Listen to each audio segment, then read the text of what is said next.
Good evening, everyone, and welcome to a new edition of Real World News TV. I'm one of the hosts, Reggie Kearney. We also have Derek Terry, Sharon Tappan, and Tony Breedlove from Las Vegas.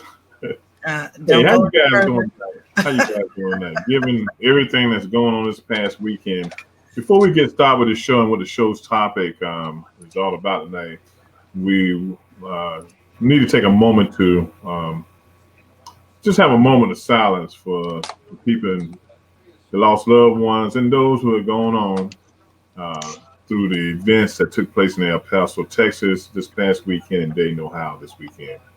Can we have a moment of silence?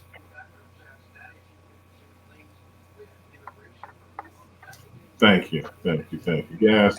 Continue to pray for those families and those individuals. I was looking at some of the footage now on the news, and something hard to look at when you listen to some of the witnesses and some of the individuals that were uh, involved in those shootings. Let's remember the victims, okay? Let's remember the victims. Now, tonight, we've got so much going on in this country. We got to talk about it, okay? But we thought we would look at the Constitution of the United States and see how it applies to people of color, okay? Basically, when you look at the preamble of the Constitution, it reads, "We the people of the United States, in order to form a more perfect union, establish justice, ensure domestic tranquility, provide for the common defense, promote the general welfare, and secure the blessings of liberty to ourselves and our posterity." Posterity. Mm. I wonder who was that written for? Given the fact that the Constitution and the Bill of Rights were written during the era of 1775 and 1776, who was it really written for? Okay. 1787, 13 delegates. Delegates from 12 of the 13 states, or probably a whole bunch of them, maybe it was probably more than 12 or 13, ratified this Constitution, how to govern the United States. Okay. But when we look at it, it wasn't written for us. Okay. Let's just lay that out there now. Okay. Got to remember during that time, and years after that, we were forced into this country through no planning of our own, okay? And we were forced into the institution of slavery, okay? So it's hard to really believe that the Constitution, when you look at the preamble, was written for people of color, especially for African Americans, okay? And when we look at what's going on around us today, uh, are we really part of this country? Does that preamble really apply to us today? When you look at everything that's going on, I was looking at the news tonight. I missed the piece that came on, and it had to be in Texas because Texas is the only state, I think, with the uniforms that the sheriffs and the police officers wear cowboy hats. They were actually, I'm gonna see can I find this video so we can post tonight. They were actually two sheriffs that on a horse walking a black man down the street tied to a rope. What kind of chickadee is that? Does the preamble apply to us? Just like they were walking a slave down the street. Now, like I said, I saw the commercial came on. I went and do something else. My thing is, I hope he fired them guys right on the spot. I don't care if it's a union or not. Are you kidding me? They're not gonna fire any. I'm gonna fire them. You got officers shooting men and women of color and children down in the streets, and they take them to trial, put on the good show, right? And they are left to maintain their current employment. They're not prosecuted. So just by walking a black man through the streets in between two mounted police officers, you think that they're going to do anything to these people? They better. Look, that's the problem. Okay, Derek, you were still a little kid, and Sharon, you were still a little kid. You was a grown-up kid, Tony. You know how we got attention back in the 60s and the late 60s and 70s? We protested, okay? But we protested hard in the black community, okay? And we did some hard protesting. That protesting needs to come back again, where we can get the attention of these people. That was wrong. Okay, yes, the shooting was wrong, everything about that some of these police officers do. But the walk a man down, okay, you already arrested him, then you want to humiliate him. Innocent to proven guilty. I can't get with it. I think when and touch a little bit more on what we talked about in the preamble. The original intent, no, it wasn't for us. It wasn't meant for us. We know that. There's no way in the world the forefathers would foresee that slaves would be free and would have all these rights that everybody else had. I think what happened as we got older, eventually we got those rights.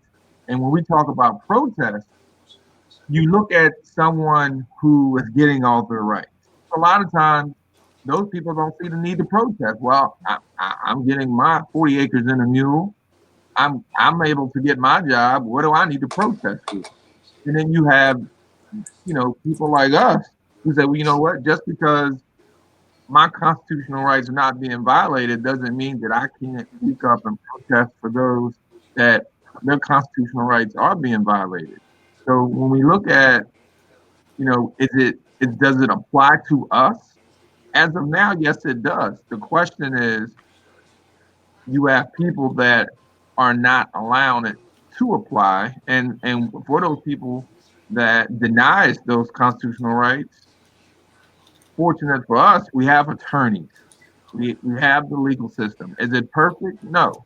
But when constitutional rights are clearly violated, we definitely are getting, I guess, more justice than we would have ever got pre-60s or 70s and maybe 80s. Okay, but when you look at it, okay, we have, and make sure I get my numbers right. This 2019 minus 18, 65. We only been out of slavery something about 154 years, 155 years. Okay,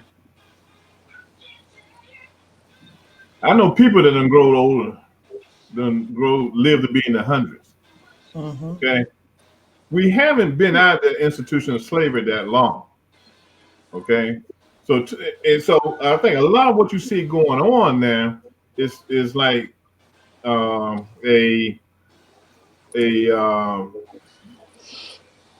has to deal a lot with coming out of that institution of slavery. Okay, granted, things are much better for us as individuals having come out of slavery because we have grown, we have accumulated stuff, we have gotten good educations and things of that nature. But recognize we have only been out of slavery for a very short time. 154, 155 years is not a long time. No, it's not. So you generations. What'd you say, Sean? I said just a few generations. Yeah. So you still got people who got them funky attitude that their forefathers had. Okay. You look at the guy in the White House. Look at his attitude. So you really have to think: are we out of slavery? What does the Constitution mean to us? I think that basically it has been redefined. It has been redefined because we still don't have. Well, they say we have the rights of any individual, but the treatment is it's. I'm not gonna say it's better than what it was. It's just different. How we're treated is different. The Constitution, like you said, was not written for what we call black men and what they called something else back in the day. Wasn't written for us. But now that we have gained what we call as rights, it does apply to us as citizens. And you also have to understand that it wasn't written for us. It really wasn't written for women. It was written to a degree for white men. I'm just gonna be honest. That's what it was. Mm-hmm. But when we talk about are we out of the slavery mode? That's a matter of opinion. And for me, when I look at slavery, yes, I understand slavery.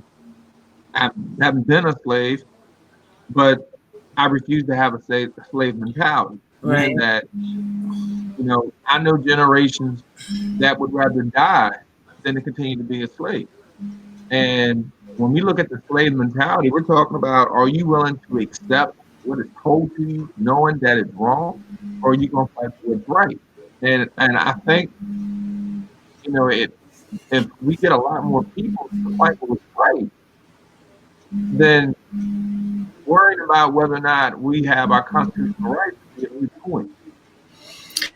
Well, my sister Shonda Seeley is joining us. She is one of my very first business partners years ago, but she addresses the 13th Amendment of the United States, which says that it abolished slavery and involuntary servitude, except as punishment for a crime in Congress. It was passed by the Senate on April 8th, 1864, and by the House on January 31st, 1865.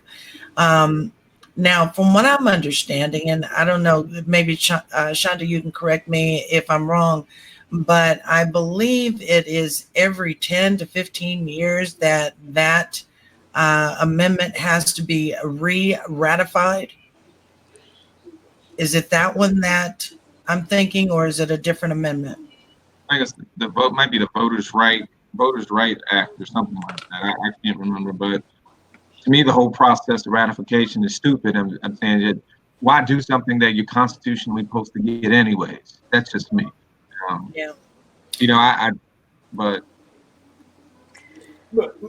Jerry, you can attest to this, and I know because it happened a lot in the South.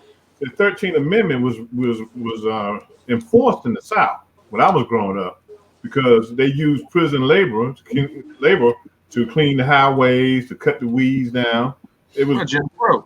Yeah, because it was nothing to be riding down the road as a kid and you see black men chained together on the highway and some white person walking behind them with a gun and a rifle, daring them to run, and they chopping weeds down, cleaning out ditches and stuff. Okay, that was the 13th Amendment. There was a book written that showed that in the Deep South there were still slaves who had no idea that the law had been ratified. Right. So, but I've been real silent because my brain is just working overtime on this subject. I feel like we are in the middle of a perfect storm.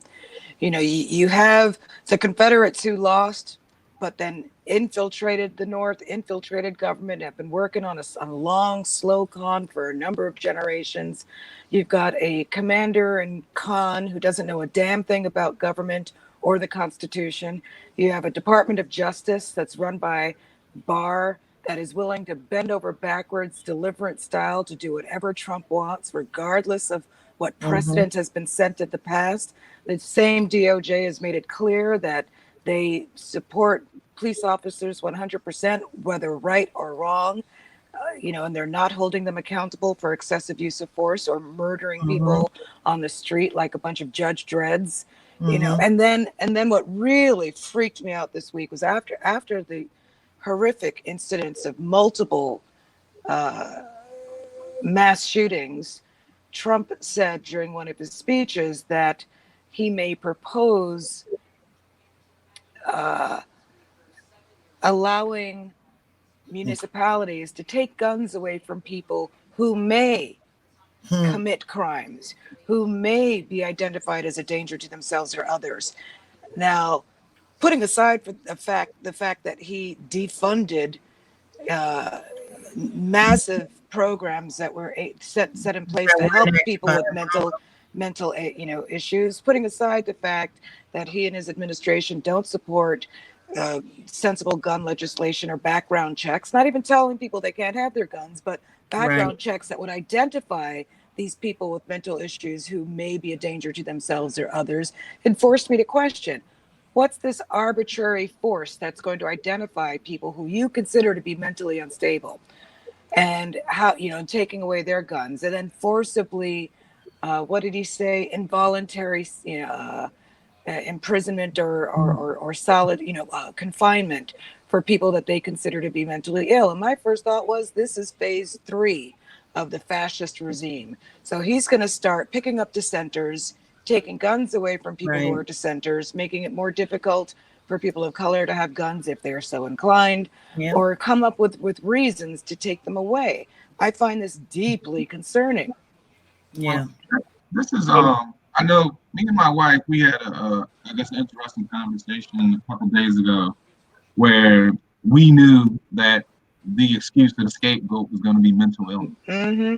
Oh, of course. But what we said is, if that's the case, so think about it. It takes, there's something mentally wrong with you if you want to kill someone. This is true. This is true. Yeah. So whether it's Baltimore City, Birmingham, military, there's something mentally wrong with you. And what we had touched on is that mental illness is embedded in most of us to some degree. It just is. We never know when something is going to trigger us. But what I wanted to touch on, a real good friend of mine I grew up with, and white guy, and we've known each other for probably about 40 years. And we had a brief conversation on our Facebook talking about racism and stuff like that. And for him, he didn't see what we were going through on a daily basis, but he understood it was wrong. And hopefully we'll get to that clip where we'll understand that it is part of us. Whether you're black, white, Hispanic, whatever, there's something within us that continues to allow all this stuff to go on. Like Trump, you can say Trump is to blame, but he's not the total blame of what's going on. He's just a pawn that continues to play in the game. And I just wanted to briefly read Terry Townsend's comment. He said, just because the so-called rights were given doesn't mean that corporate America honored that and gave people the chance. Meaning you have the Wells Fargos, the Lords of London, all those who profited off of slave labor, who gave us nothing. That's how they became wealthy. They became off insurance, whatever it may be.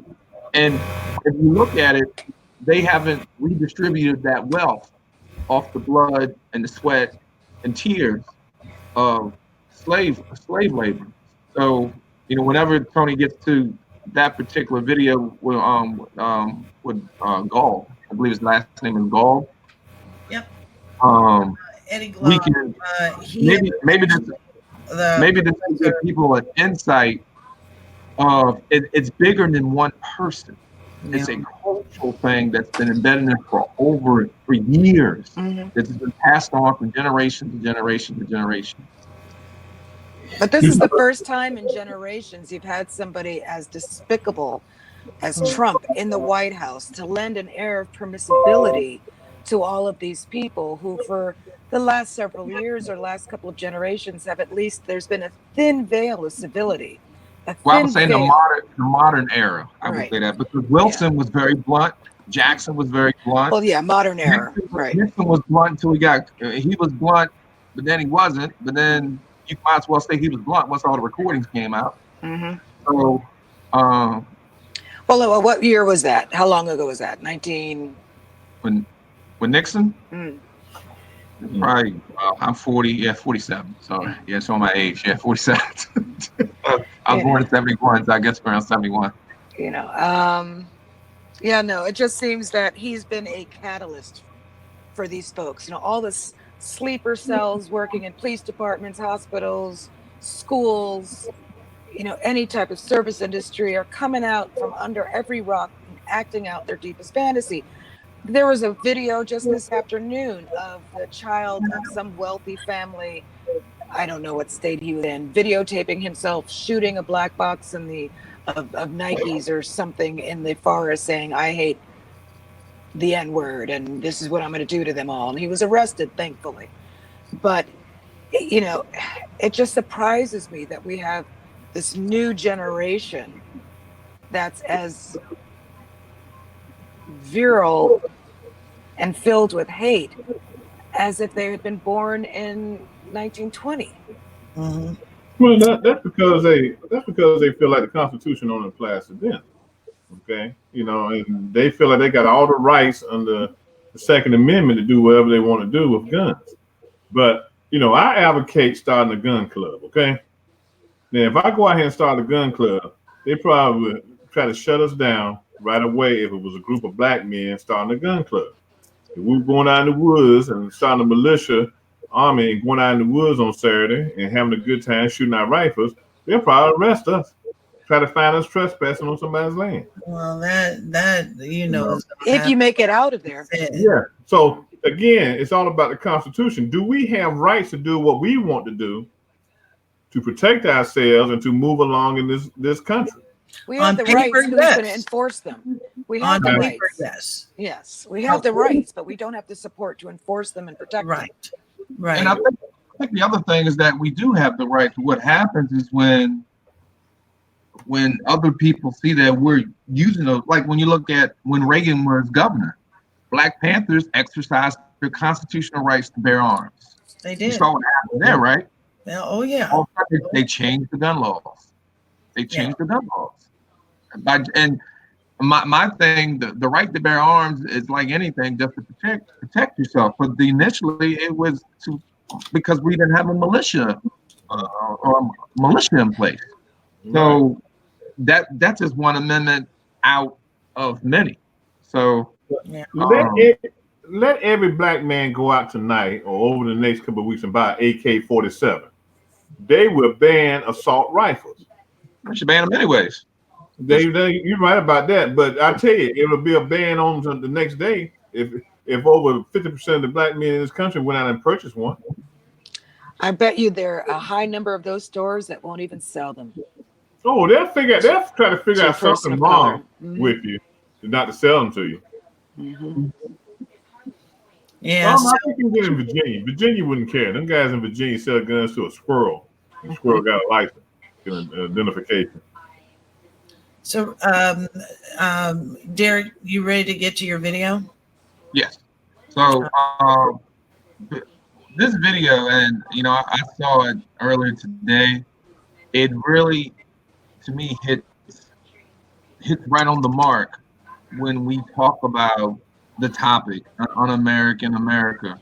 It talks about racism, but and I'm not a Trump supporter, and I tell people, but I can't solely blame him. Mm-hmm. And when you look at this, then you'll understand why. Don't get me wrong; he's part of the blame. And although he hasn't taken any of the blame, he is part of the blame. But it runs much deeper than him. So y'all get about 3-minute video. All right, let's get to it. America's not unique in its sins as a country. We're not unique in our evils, to be honest with you. I think where we may be singular is our refusal to acknowledge them and the legends and myths we tell about our inherent, goodness to hide and cover and conceal so that we can maintain a kind of willful ignorance that protects our innocence. See, the thing is that when the Tea Party was happening, we were saying, pundits, oh, it's just about economic populism. It's not about race. When people knew, social scientists were already writing that what was driving the Tea Party were anxieties about demographic shifts, that the country was changing, that they were seeing these racially ambiguous babies on Cheerios commercials, that the country wasn't quite feeling like it was a white nation anymore.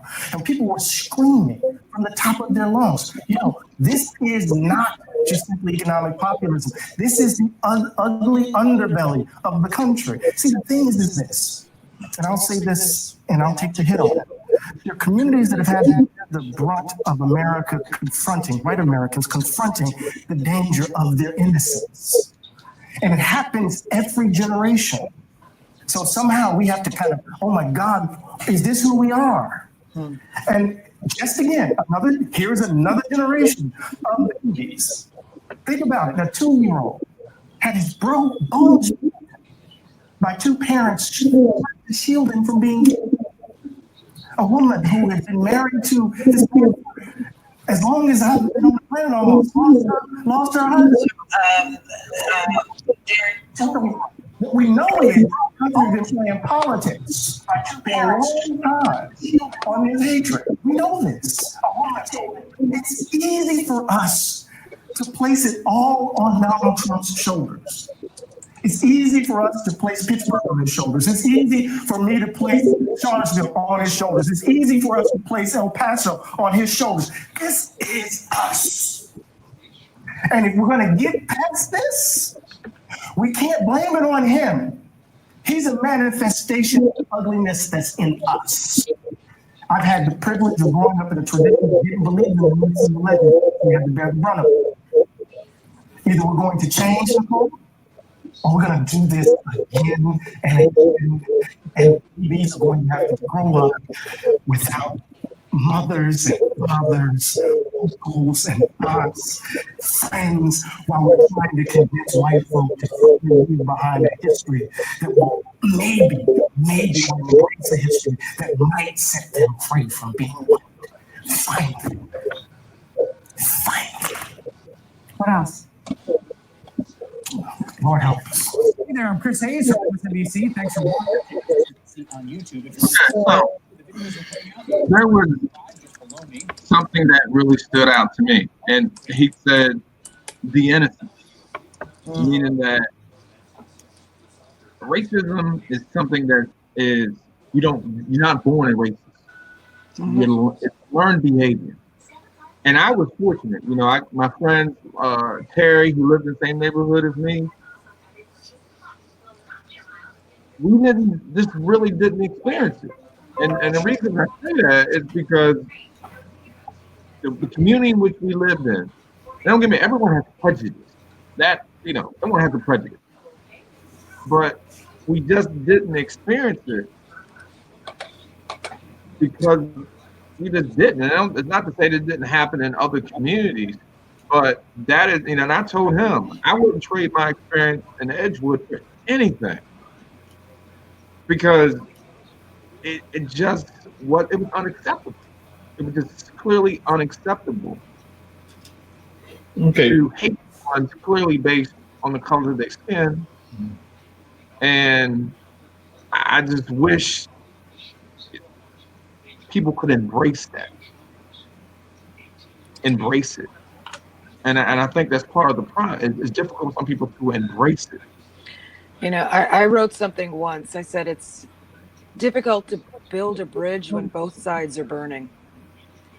And right now, that's what this feels like. You've got people with a vested interest. I forwarded an article via Messenger earlier this week to Real World News and HTTR about the acceleration plan that supremacists in this country have, and that may be in part an answer to why you've got an increase in so many mass shootings by self-proclaimed white supremacists who are looking to stem the tide of the invasion or get rid of the mongrels as they see them.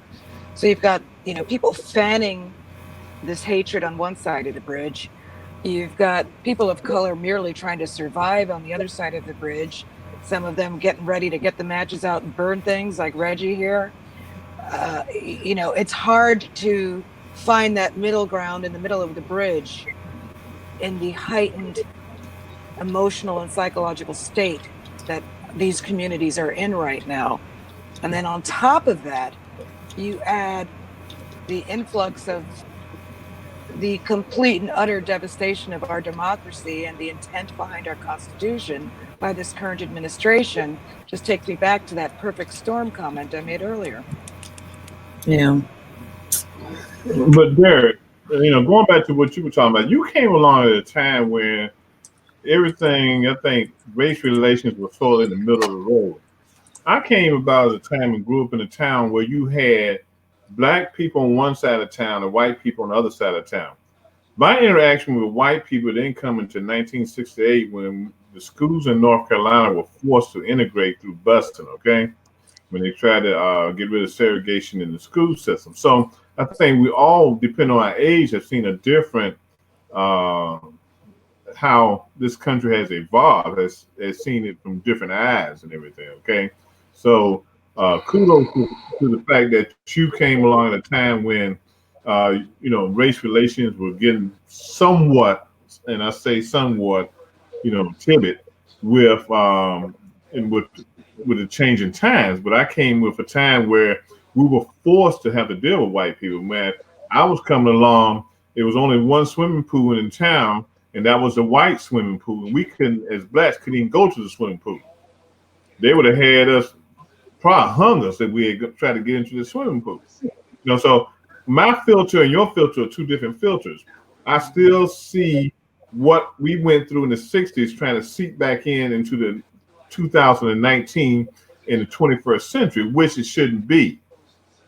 But you have a leader in the White House that's pushing this agenda of white supremacy and white nationalism on his 33% of the people who like him, okay? And for him to come out yesterday and make a comment that we have to get rid of hatred and white supremacy in the country, fool, you the one that started it. Mm-hmm. You the head of it. You the one that been putting these filters out there. Right. One of the things I know, like, I may be an early bird, but my times in living in Alabama, visiting Alabama, it was very segregated. I was like, I didn't see a white person until we went to Piggly Wiggly outside of Birmingham when I went with my grandma, and that could be like a matter of 2 weeks. And this was like late 70s, early 80s. But what I do remember is, I would see the Klan, I would see the truck, but I can't recall any president being the motivation for their hate. And don't get me wrong, I think the motivation that comes out now for the hate is for those young minds. If you're 30, 40 years old and no one's going to influence you to all of a sudden start hating at 30, 40. You hating from the giddy up.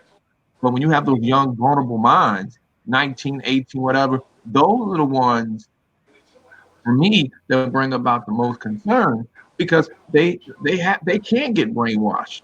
And most likely they were brainwashed. But you're not going to brainwash someone. I can't see any POTUS, regardless of Obama, Clinton, Trump, whatever. If I'm 40 years old and I'm a racist, the only thing I can do is either continue to be a racist or have some traumatic event happen in my life where I realize that racism is wrong. But I don't think that's his point. It's not, Mhm. he didn't birth racism. But what he has done is give people a sense that there will be no repercussions for the bullshit that they're doing now. You have a guy who slit a teenager's throat because he felt threatened by the rap music. You've got a guy who beat up a 13-year-old boy because he didn't like the way he was dealing with the national anthem. You've got every single day, grandmothers are stepping out and acting out. I mean, it's utterly insane. They all feel protected now. That's the difference. Whereas before, it's an empowerment. It makes it okay. He's telling them, you know what? Follow my lead. Because even if I went out in the middle of the street in New York City and shot somebody, nothing would happen. He's empowering this. That's exactly what he's doing. And for me personally, that I can agree on, because that you set a very, very dangerous precedent when you continue to, one, be a hypocrite. And you talk, it's all, and my wife told me don't say it, but I'm gonna say it anyways. It's almost like a pimp saying, you know what, I'm for equal pay for women. No, you're not. Would you believe a pimp if a pimp said that? No, you wouldn't. Your actions speak louder than your words. Because you can't sit up here and say one thing on the stage, and I see you out there in the street disrespecting women, and then all of a sudden you want me to believe you.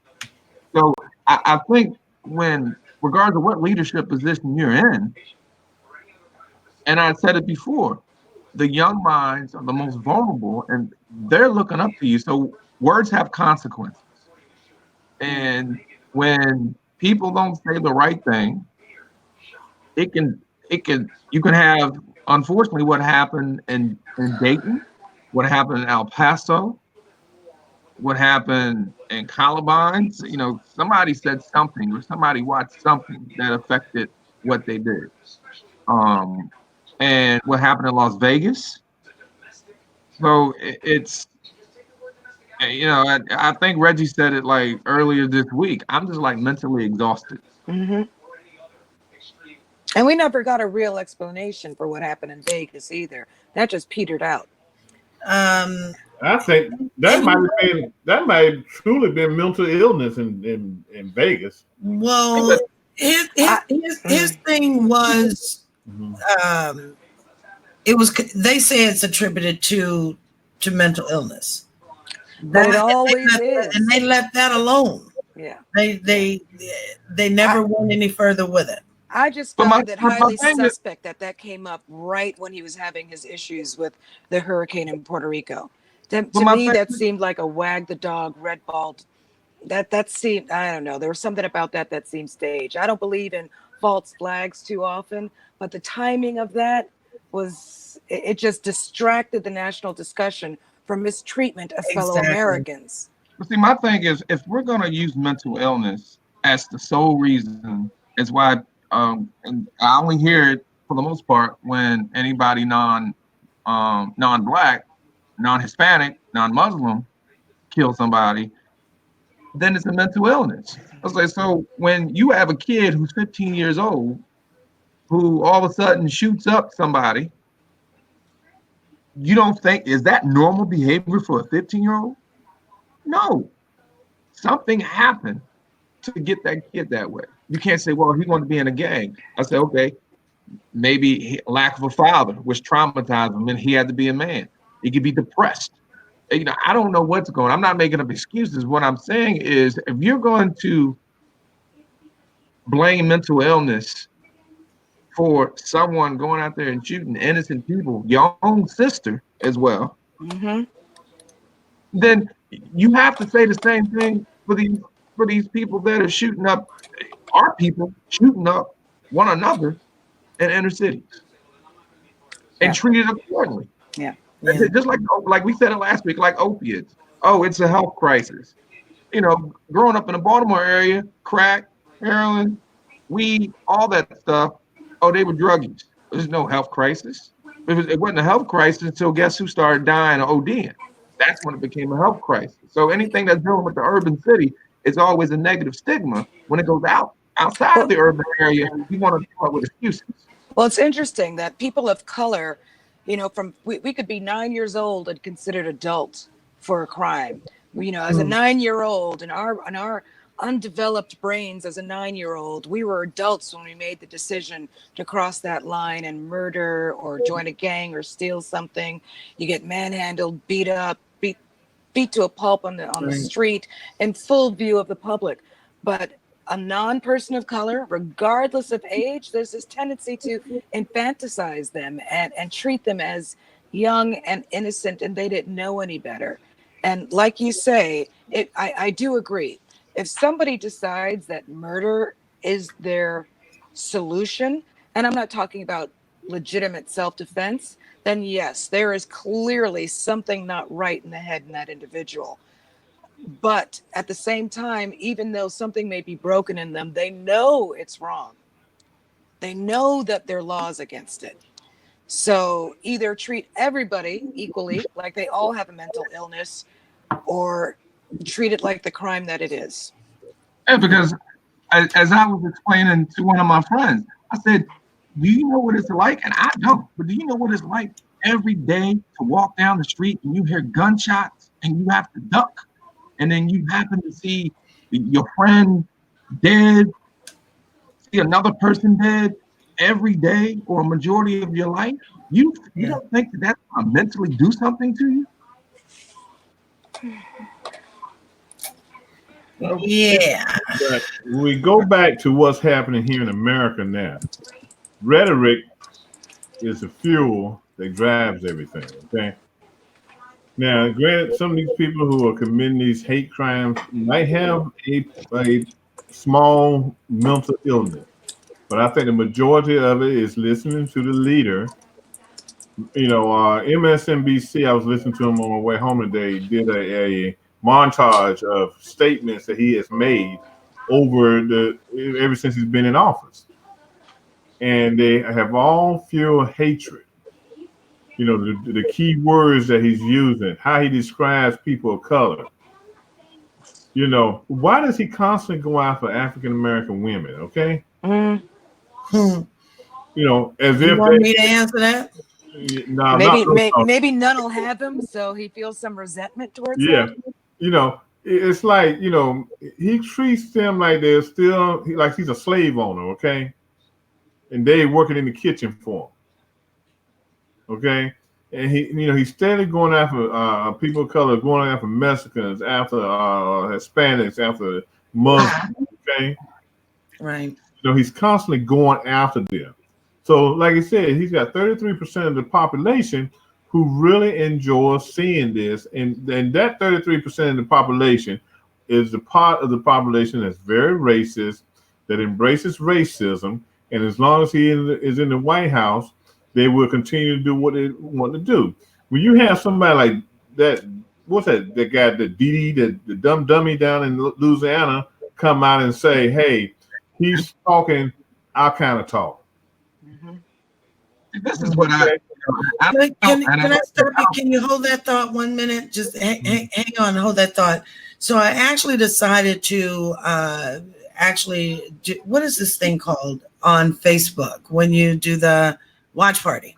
Okay. Yeah, watch party. So if you think I'm like not paying attention, I am paying attention. I'm actually looking at two different things, trying to simulcast through two different sources.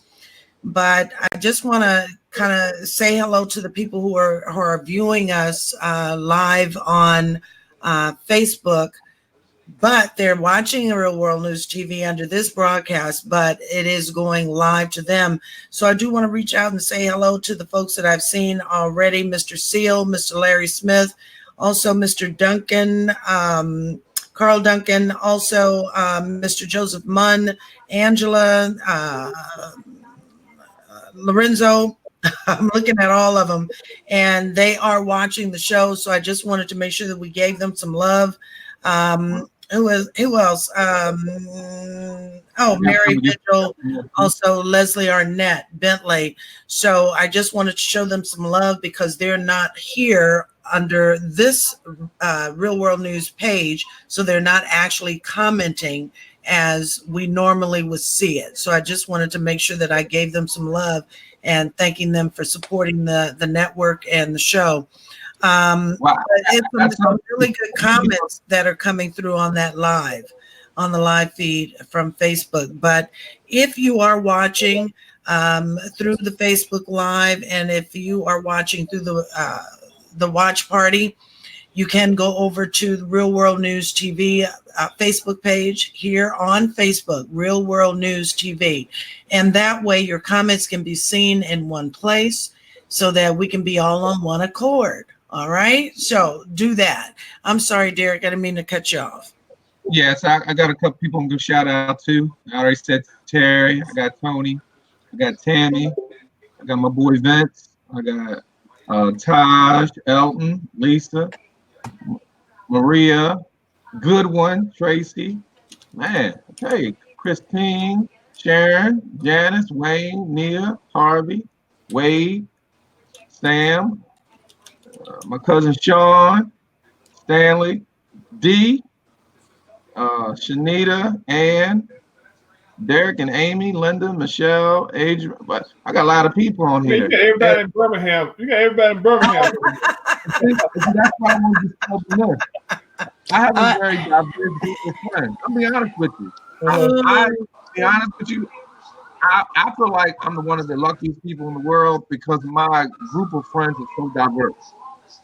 And they're honest. Meaning Mine that, too. And if they're honest, meaning 90% that of them are Black. Diversity. No. Mine are like 50-50. I'll be honest with you, mine are 50-50. They're probably 50-50. And I always tell people, just because I'm pro-Black doesn't mean I'm anti-white. Right. And my friends understand that I'm always going to be fair. I'm going to listen to them. We can agree to disagree, but Right. for the ones that are out there, I don't even associate with them, and that's like 2 or 3. Yeah, I and mean, that's like 2 or 3 of them. right. But you know what's great is that the folks at my job know exactly what I do, so they get an opportunity to see me act a fool and use the F-bomb, what I so love doing.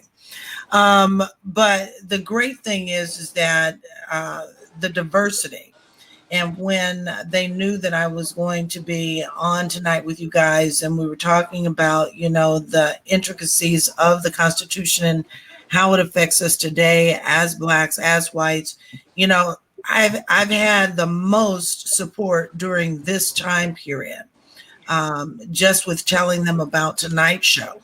And then also addressing the fact that I've made up my mind to address the shootings tomorrow night on Hot Topics.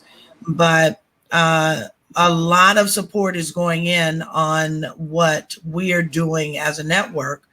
And there are more people of every background that you can imagine that are talking about these issues.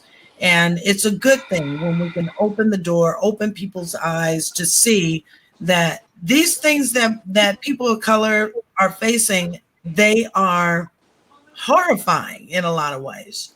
They're horrifying. And a lot of times they don't get it. But the best way to try and address it, I think that as we've been doing tonight, is if we kind of align what is written in the Constitution and how it affects us. You know, it's funny that you guys brought that up, because before the show, I said to myself, you know, as a thought experiment, let's put aside for the moment that historically speaking, the 4 founders didn't mean us. Mm-hmm. That's sort of asked and answered, you know, 13th Amendment, it now means us. It has meant us for a few generations. Right. So let's just take for granted right now that inalienable rights, life, liberty, pursuit of happiness, all of that pertains to us as American citizens.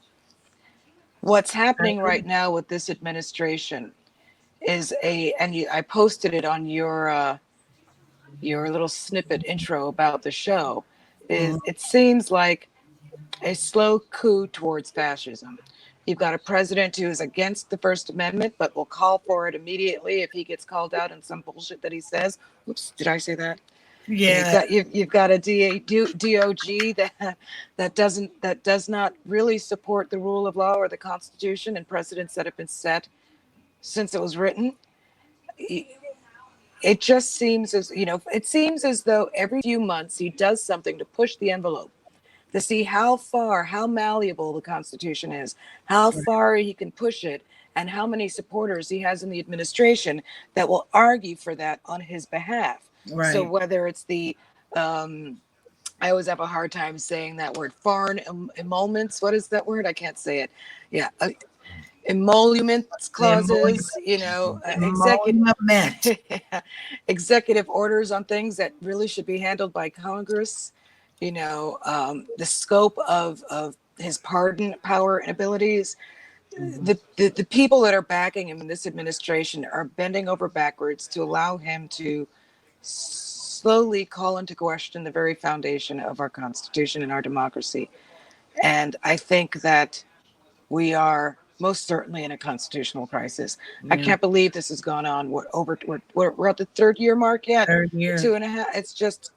It's mind-boggling. And while we are distracted, and rightfully so, by all of the violence that's being perpetrated against us, it only serves to distract us from what's going on the governmental level. As he writes these executive clauses and executive orders, and the DOJ slowly, you know, it's like we're living in Orwellian times where language doesn't mean what it used to mean. You call somebody a racist, and the fact that you call them a racist makes you a racist. It's like they're flipping the script on everything. Yeah, and you know what? Insane. Carl Duncan, who is watching over on, what do you call this thing? On the watch party. He made a comment. He said the slow coup, this is in addressing your comment, Shara. The slow coup actually started over 50 years ago. They're just putting the fine touches on it right now. Yeah, I agree, 100%. They've got Yeah. all of their pieces in place on the board, and they're. And that's why you have to stay woke. Mm, Okay. And I feel like in the African American community, we aren't staying woke because, Right. and in other communities of color, 'cause what's going to happen when the hammer gets dropped? We're going to be behind the 8 ball. That's why I say I have a problem with the lack of leadership in the African American community nationwide for people to come out and address issues. Look, let me tell you something. I love Obama. Okay. I wish Michelle would run for president so we could have some decency in the White House again, okay? mm. But all these feel-good letters that he writes, okay, they're good for the moment. But man, we need some spokespeople out here. And I go back to Reverend Barber. Reverend Barber has a total line by himself to get the message out. And that's the problem. We have to stay woke in this society now because Fox News is the cabinet of the White House. You know, he watches Fox News to get his cue on what he needs to do. So everything else, what we're doing is fake news. Our views are fake. Yeah. And that's how we are viewed. That's how he views the Constitution. Mm-hmm. So, you know, it's going to be so important that people register to vote in this next election, especially in those states where he could easily win the electoral college and become president again. It's mind-boggling that to become a citizen, you have to pass a test that shows you have a basic understanding of how the Constitution works, how government works. But it's not But we can elect a president who doesn't know his ass from his elbow in terms of the 3 branches of government. The Constitution is not recognized. It's not recognized. If it were, then I don't think this country would be in the mess that it's in. It wouldn't. This is the way I look at it. I'm saying Reggie mentioned being woke, but being woke doesn't mean that you're doing anything. Being registered to vote and not voting, you didn't do a damn thing. So I can't blame Trump for being in the office because guess what? We was woke, but guess what? We didn't get our ass out of bed. We stayed in the bed. And because we stayed in the bed, that's what you got. Now, when we look at the Constitution, the fact that we are able to be on Facebook and talk about Black issues, and for people who just joining in, this show isn't about bashing white people. It's not about hating white people, anybody non-Black. It's about talking about issues that are relevant to the Black community because we have very little outlets to do that. We have News One, but that's really not news. I'm saying you have Roland Martin. So when you look at all the different media outlets that talk about Black issues, whether it's relating to community, to politics, to education, it's very, very limited. And Reggie, you probably can attest to this. You probably would not imagine in your whole life that you would have an outlet when you were in the 60s where you can be on here and talk about issues that are relevant to us. No, I agree. And then this is the situation. Then I mean, this is what we got to realize and be mindful of. If he gets a second term, shows like this might be banned. Yeah. If he gets a second term, then I blame Mustard. Regardless of the Constitution, he'll figure a way to arrest us to stand our right to free speech. Yeah. And that's a part of the Constitution. Well, let me say this, and we almost getting ready to run out of time. But look, are we? Roland Martin was on TV One. He was a thorn in everyone's side. Yep. But what happened? Those white stockholders of Kathy Hughes went to her, okay, my theory, and said, Kathy, look, we got a little investment here, okay? Your boy Roland, he's off the hook, and Roland speaks the truth, and I love him. He's my fraternity brother, Darius' fraternity brother. We love him to death. He brings the funk, okay? So that funk was hitting people in the face so hard that they said, look, you can't have him on TV no more. She pulled a plug on him. Then you look at 12 o'clock on TV One, they got some show called Sister or Sister in the Circle. Look, I love the sisters, okay? Don't get me wrong. They got a break. They got their own show. They ain't showing me nothing on that They're show. not telling you nothing. They ain't telling me nothing. This is the show right here. Thank you. We're bringing the funk in behind Roland Martin, okay? So the people who are watching tonight, encourage your friends to tune in to us every Tuesday night and listen to what we have to say. Make your comments. Send us your comments to real. Absolutely. But I would go a step further. Send us your topics. Yeah. What you want to talk about? Yeah. What you want to talk about? I'm saying, I don't want people to always come over here and think that, oh, there they go again, bashing Trump, whatever. No, we're doing nothing that any other news outlet or information news, whatever you want to call it, does not do. Is he perfect? No. Does he do some good things? Yes. Does he do bad things? Yes. More bad than good, but that is my opinion. But remember, you're looking at 4 different opinions. And that's just because Reggie or Shar or Tony said something doesn't mean that I agree or vice versa. These are opinions. That's why we welcome people to come on here. But I really want your topics. That way we don't have to think about a topic every week. Yeah. I'm gonna bring my bum, you lazy bum. Yeah. Now, stereotype, I guess. I'm lazy. Yeah, we're gonna continue this topic on next week, part 2, and go a little deeper into what the discussion has been tonight, before we finish up, because there's a lot to what's going on with the Constitution and how it affects people of color. Okay. But you know what? I want to say this though, because like Derek has said, there's a lot of diversity going on. I don't want anybody to feel uncomfortable just because we address some of the issues that are for people of color. Because the greatest thing I heard from one of our listeners tonight is from Penny Jean. She basically had said, let me see if I can roll back to it. She says, I'm pale, LOL, but let me know how I can help. You see what I'm saying? So just like we had during the civil rights era, you didn't have just Black folks marching. You didn't have, just, people of color marching. You had people who were human beings who knew right from wrong, who had empathy for what was going on. So I don't want anybody to feel uncomfortable as to how we might address things. Okay. I don't want you to feel uncomfortable. And like Derek had said, and I'm going to use that, is that he says, just because I am pro-Black doesn't mean that I am anti anything else. Okay. So I want people to understand that, because I think that we have to address this as being a movement for human beings, a movement for people who know right from wrong, who want to see a better nation that we live. I think that people need to hear what we're talking about. They need to embrace what we're talking about, but understand that they can be a part of making things what it should be, not making this, making America great shit again. It's already great. We're in the greatest country that we could ever imagine to be.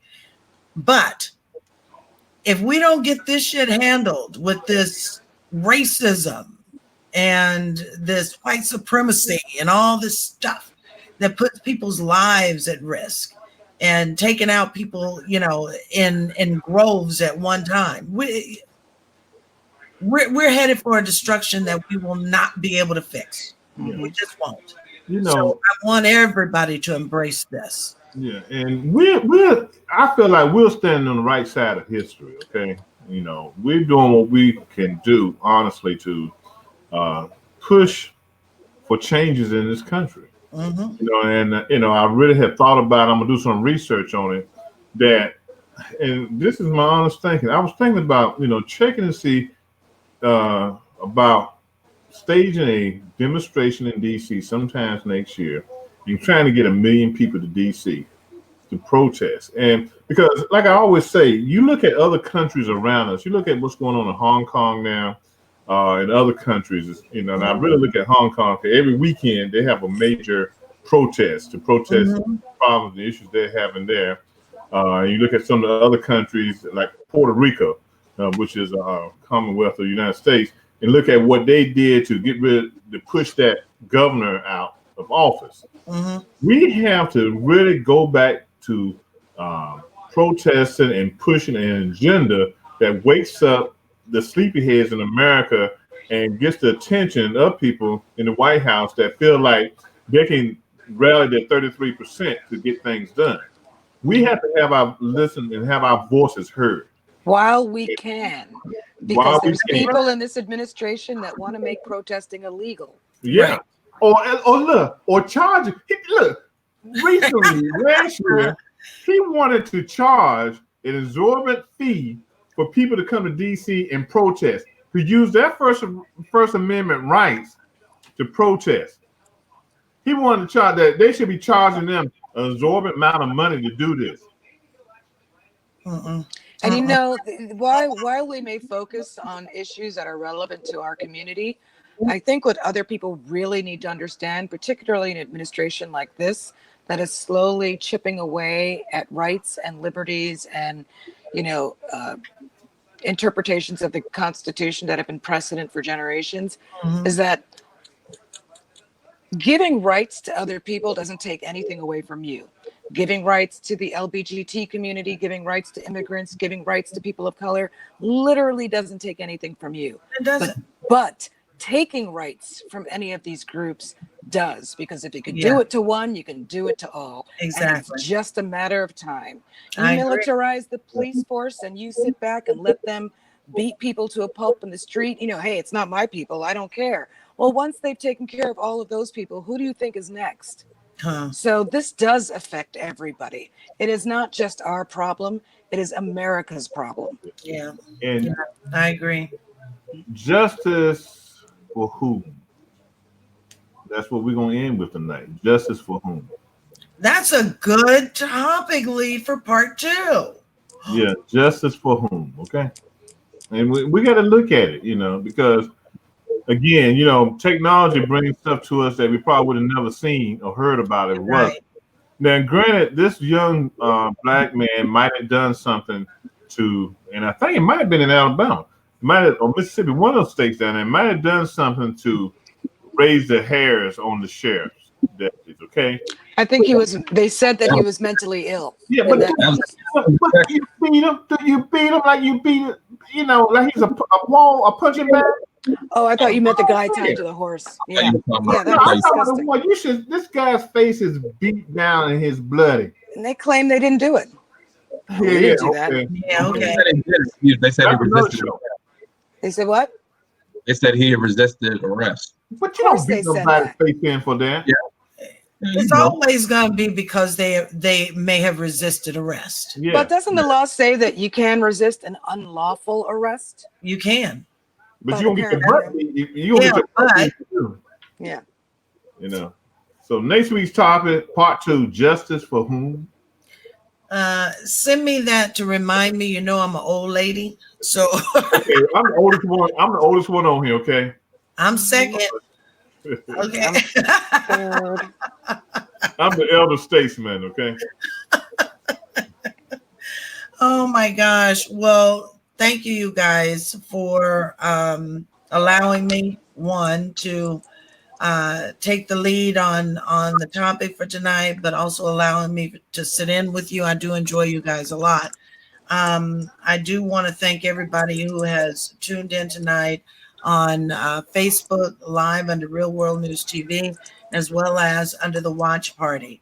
But I do encourage everyone to make sure that you follow us on Real World News TV on Facebook, so that you can get notification when these shows are about to start. That way, you don't have to see me in Facebook Live or whatever the heck it is. What is a Watch Party? And I can't even put your comments up.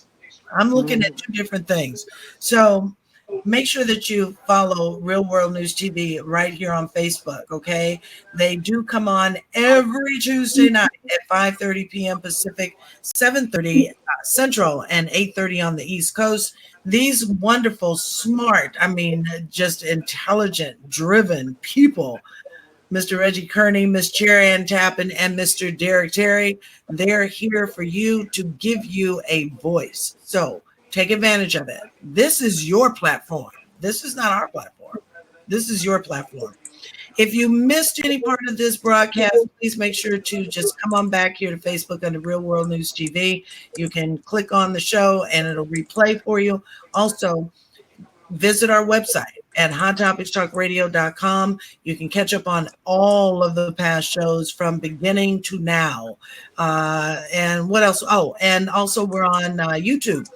So you can follow us on YouTube under Hot Topics Talk Radio Network. Okay, you guys, I think I'm going to take a breath, tell you about tomorrow night on Hot Topics Talk Radio. Yes, I made up my mind. I got the agreement of my team on Hot Topics Talk Radio that we will be addressing the shootings over the weekend. And I'm opening up that forum so that people can voice what they are feeling at this particular moment. And how are these things going to change?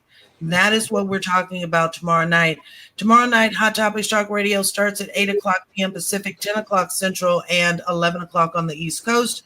Make sure that you come on back. All right? Everybody good? Peace. Deuces. All right. Let's get out of here. Great show, you guys. Thank you, everybody, for tuning in. Yeah, thanks, everyone. Yeah, Good night, and guys. Join us next week on Tuesday night for part 2, okay, of An Un-American America. All right, we'll see you guys next week.